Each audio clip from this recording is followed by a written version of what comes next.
স্বাস্থ্য পরিবেশ দপ্তরের সন্তান পঞ্চায়েত সমিতি প্রিয় কর্মদক্ষ সম্মানীয় ভারপ্রাপ্ত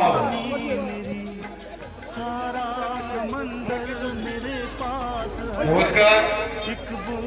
একদিনে রাত্রিকালীন মিনি ফুটবল প্রতিযোগিতা 2026 ব্যবস্থাপনায় এবং পরিচালনা গিরিচক নিউ স্টার ক্লাব।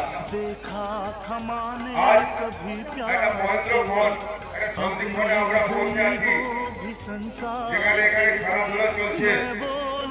একটু পরে খেলার শেষে পুরস্কার বিতরণ হবে, অনেক রাত্রি হবে। আপনারা যারা এই রাত্রি যাপন করে এই খেলায় অংশগ্রহণ করছেন এবং যারা দর্শক হয়ে আমাদের খেলোয়াড়দের অনেক অনেক উৎসাহিত করছেন, আমার পক্ষ থেকে অনেক